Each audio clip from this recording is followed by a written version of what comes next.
السلام علیکم ورحمۃ اللہ وبرکاتہ۔ مولانا ہاشم یہ ایک جانے مانے عالم ہیں الحمدللہ، اور ان کا ایک کلپ آپ کو ضرور سننا چاہیے۔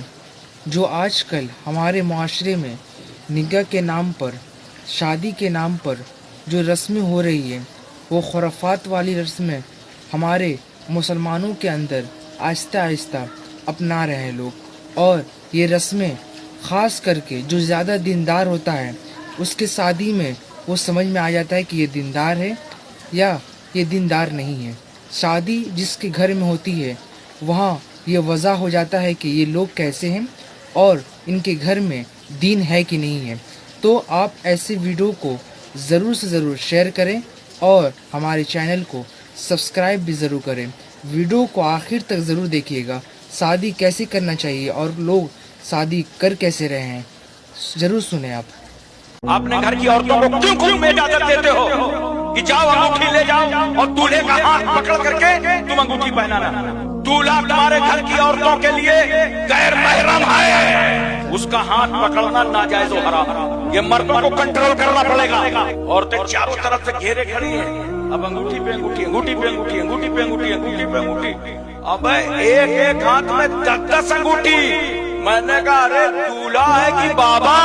اندر سے سوچ رہا ہے کہ 55,000 والی انگوٹھی نہیں دکھائی پڑ رہی، 4 عورتیں بوڑھی عورت کو پکڑ کے ڈال دی ہیں، کمر چھپ گئی ہے۔ ہائے وہ آخری لڑکی رخصت کر رہی ہے، اس کا دل ٹوٹ چکا ہے، قرضے میں لے کے اس نے شادی کیا ہے، تھکا ہوا دل، اور آ کے جیسے ہی دولہے کے پاس کھڑی ہوئی، ڈبہ کھولا، انگوٹھی کا سونا چمکا، دولہا میاں کا تو موسم بن گیا، تو آپ نے انگوٹھی پہن لی۔ سنو مردوں، یہ سونے کی انگوٹھی پہننا مردوں کے لیے حرام ہے، اور بہت شوق ہے نا، اگر 7 انگوٹھی دے تو لے کے جیب میں رکھ لو، پہنو۔ میں تمہارا نقصان نہیں کرا رہا ہوں، اگر وہ اپنی مرضی سے دے رہی ہے تو لے کے رکھ لو، اور بیوی کو دے دینا، گھر کا مال گھر میں رہے گا اور تم گناہ سے بچ جاؤ۔ آج کل تو جو جتنا غیر شرعی اتنا بڑا بابا، 4-5 کڑا پہن لے اور ساتھ میں لہسن پیاز رکھ لے جھولی میں، جو کہیں گے لہسن والا بابا۔ یہ کیا تماشا بنا رکھا ہے، شریعت کو مذاق بنا رکھا ہے۔ نکاح اپنے اچھے عالموں کو دیکھ کر اپنے گھر کے، اگر آپ شادی کر رہے ہیں تو 1 لاکھ خرچہ کر دے رہے ہیں شادی میں۔ 1 لاکھ میں بہت کم بول رہا ہوں، کم سے کم 5 لاکھ 10 لاکھ تو شادی میں خرچہ ہو رہا ہے۔ لائٹ میں آپ کا 1 لاکھ خرچہ ہوتا ہوگا۔ آپ کو یہ ذمہ داری لینا ہوگا کہ نکاح آپ جو اپنے گھر میں شادی کروا رہے ہیں، یا اپنی بچی کا یا اپنے بچہ کا، جو بھی آپ شادی گھر میں کرواتے ہیں، مولانا کو، سنی مولانا کو ضرور لے جائیں۔ اگر ایسے لوگ نہیں کرتے ہیں اور کوئی وہابی آ کر نکاح پڑھوا دیتا ہے تو ان کا نکاح نہیں ہوتا ہے، اور ہمارے عالم بھی کچھ ایسے ہیں جو وہابیوں دیوبندیوں کا نکاح پڑھوا دیتے ہیں، اور میں ان سے کہنا چاہتا ہوں کہ ان کا نکاح نہیں ہوگا، اور جو مولانا چند پیسوں کے لیے نکاح پڑھواتا ہے اس کا بھی نکاح ٹوٹ جائے گا، اور وہ نکاح میں اس ٹائم رہے گا نہیں، اور توبہ اس کے اوپر لازم ہے۔ اور پورے محفل کے سامنے اگر وہ نکاح پڑھایا ہے تو وہ پورے محفل کے سامنے توبہ کرے اور اپنا نکاح، تجدیدی نکاح، ایسا نہیں کہ نکاح سب لوگوں کے سامنے پڑھایا اور جا کر توبہ روم کے اندر کرے، 4 دیواری کے اندر، ایسا نہیں ہونا چاہیے۔ آپ کو ذمہ داری لینا ہے کہ ہم اپنے نکاح کے، اپنے گھر کے شادی میں سنی مولانا کو لے جائیں۔ اگر کوئی سنی چند پیسوں کے لیے نکاح پڑھوا دیتا ہے تو آپ ایسے مولانوں کو، ہمارے ویڈیو کو ضرور شیئر کریں اور ہمیں میسج بھی ضرور کر کے بتائیں ایسے آپ کے علاقے میں کیا ہوا تھا اور فاروق خان رضوی کیا فرماتے ہیں، ضرور سنیں نکاح کے بارے میں۔ لیکن جو مولانا جانتے بوجھتے، جس مولوی کو معلوم ہے کہ میں جس کا نکاح پڑھا رہا ہوں اس میں ایک وہابی ہے، چاہے لڑکی وہابی ہو چاہے لڑکا وہابی ہو، بدعقیدہ ہو، اور اس کو معلوم ہے مولانا کو، اس کے باوجود بھی صرف چند روپیوں کی لالچ میں کہ نکاح پڑھاؤں گا، نذرانہ ملیں گا، پیسے ملیں گے، اس کے لیے نکاح پڑھاتا ہے، تو شریعت کا قانون یہ ہے کہ اس مولوی کا خود کا اپنا نکاح ٹوٹ گیا، اس کی اپنی بیوی اس کے نکاح سے خارج ہو گئی، اس پر خود تجدید ایمان یعنی دوبارہ کلمہ پڑھنا، توبہ کرنا، دوبارہ اپنی بیوی سے صحیح طریقے سے نکاح کرنا، اور بہانگ دوحل اعلانیہ یہ اعلان کرنا فرض اور واجب ہے کہ مجھ سے غلطی ہوئی، میں اس نکاح سے بری ذمہ ہوں، میں اس نکاح کو رد کرتا ہوں، میں اس نکاح کو قبول نہیں کرتا، جو مجھ سے غلطی ہوئی میں اس پر کھلے عام آپ کے سامنے توبہ کرتا ہوں اور معافی مانگتا ہوں۔ عوام کے سامنے اعلان کریں گا تب اس کی توبہ قبول ہوگی۔ ये नहीं निकाह पढ़ाया और फिर वो कमरे में जाके तौबा तिल्ला कर रहा है कान पकड़ के, ये तौबा कबूल नहीं। कि अगर कोई सुन्नी लड़का देवबंदी लड़की से शादी करे तो फौरन कलमा पढ़वाकर शादी कर सकता है, या उसको कोई शर्तें हैं? कलमा पढ़ने से कोई सुन्नी नहीं बन जाएंगी, कलमा तो नाना पाटेकर भी पढ़ता है। हाँ, समझ रहे आप, ये कोई कलमा पढ़ना शर्त नहीं है। कलमा असल में जबान से कहने का नाम नहीं है, दिल में इकरार। और कलमा ला इलाहा इल्लल्लाह कहने से कोई मुसलमान नहीं हो जाता, इसका कोई मुनकिर नहीं है। शिया भी पढ़ते हैं, कादियानी भी पढ़ते हैं, सब पढ़ते हैं। हकीकत यह है कि रसूलुल्लाह का एहतराम और काफिर को काफिर जानना, बदअकीदों को बदअकीदा जानना, ये जरूरियात दीन में से। और कुरान कहता है कि जन्नत वाले और जहन्नम वाले बराबर बराबर हो जाएंगे? नहीं, जो जन्नत वाले वही कामयाबी को पहुंचे। तो ये अकीदे का हिस्सा है कि जहन्नम में जो जाने वाले काफिर को काफिर समझा जाए, जहन्नमी समझा जाए।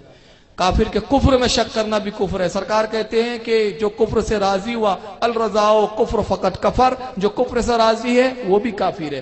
तो सिर्फ कलमा पढ़ना नहीं है, बल्कि हुक्म यह है कि वहाबी लड़की से अव्वल तो निकाह ही ना किया जाए। और अगर कोई लड़की ये कहती है कि भाई मैं सुन्नी हूं, तो फिर हुक्म यह है कि उसको अपने माँ बाप छोड़ने पड़ेंगे। शादी के बाद वो अपने माँ बाप से बिल्कुल कतई ताल्लुक कर ले, बिल्कुल ना मिले।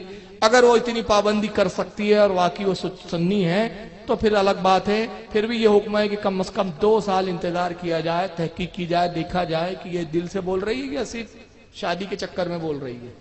जब एहतियात के बाद पता चल जाए कि वाकई ये वहाबियत से नफरत करती है और अहले मजहब, अहले हक, अहले सुन्नत व जमात से मोहब्बत है, तो फिर निकाह कर सकते हैं। लेकिन माँ बाप से मिलना जो वहाबी है, ये सब ममनू है, इसको इजाजत नहीं दी जाएंगी। वल्लाहु आलम सुम्मा रसूल आलम। बहुत सारे लोग हैं कि कहते हैं कि इनको जब वो लड़की देखने जाते हैं या लड़का देखने जाते हैं, ये नहीं देखते हैं कि वो सुन्नी है कि नहीं। फारूक खान रज़वी इसके बारे में क्या कहते हैं कि अपनी बेटी को तुम किसके हवाले कर रहे हो, ज़रूर सुनो। बहुत लोग कहते हैं कि हम दोनों एक हैं, वो भी कलमा पढ़ते हैं, हम भी टोपी पहनते हैं, वो भी पंजाबी पहनते हैं, हम भी कुरान पढ़ते हैं, वो भी नमाज़ पढ़ते हैं, वो भी तस्बीह पढ़ते हैं, वो भी दूसरों की शादी में टोपी पहन कर जाते हैं, वो भी मुसलमान देखते हैं, वो भी दाढ़ी रखते हैं, वो भी अजान देते हैं, वो भी। क्या ऐसा करना सुन्नी होने की दलील है? नहीं है। सुन्नी होने की दलील क्या है? हुज़ूर सल्लल्लाहु अलैहि वसल्लम को हर चीज़ से बढ़कर मानना, मोहब्बत करना, जान भी कुर्बान कर देना। सिर्फ हवा में गोली नहीं चला रहे, बल्कि आप ये वीडियो को ज़रूर से ज़रूर सुने। फारूक खान रज़वी क्या इरशाद फरमाते हैं इनके बारे में। अल्लाह के रसूल सल्लल्लाहु अलैहि वसल्लम की एक हदीस है सुनाने इब्न माजा की कि जिसने बदअकीदा को, ये बदअकीदा लोग हैं, काफिर लोग हैं, हुजूर के अल्फाज कितने सख्त है, जिसने किसी बदअकीदा को अपनी लड़की दी, उसने गोया अपनी लड़की पर कुत्ते को चढ़ा दिया। और फिर हुजूर ने कुरान की हदीस बयान किया, कुरान की आयत पढ़ी, इन्नल्लाह ला यस्तही मिनल हक, और अल्लाह हक कहने में किसी का लिहाज नहीं करता। हक हक है, चाहे कितना ही कड़वा हो बोला जाएगा।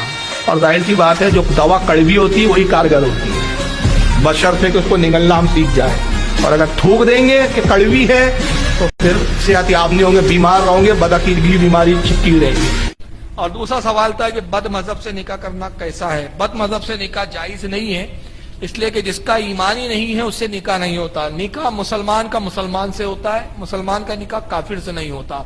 और जो रसूल की बारगाह का गुस्ताख हो या बद मजहब हो, उसके बारे में उलमा फरमाते हैं कि बद मजहब ऐसे काफिर होते हैं कि मन शक्का फी कुफ्र ही वज़ाब ही फकत कफर, जो उनके कुफ्र और अज़ाब में शक करे वो भी काफिर हो जाए। यानी किसी बद मजहब के कुफ्र और अज़ाब में शक करना भी कुफ्र है। और आकर रसूलुल्लाह सल्लल्लाहु अलैहि वसल्लम की एक हदीस है, फरमाया अल कुफ्र अल रज़ा कुफ्र फकत कफर, जो कुफ्र से राजी हुआ वो भी काफिर हो गया। तो काफिरों से निकाह नहीं होता। तो बद मजहब चूंकि काफिर का हुक्म है, उस पर इस्लाम से खारिज माना जाता है, लिहाजा उससे निकाह नहीं होगा और इससे परहेज करने की जरूरत है। बद मजहब को ना लड़की दी जाए, ना बद मजहब की लड़की अपने निकाह में लाई जाए। वल्लाहु आलम सुम्मा रसूल आलम।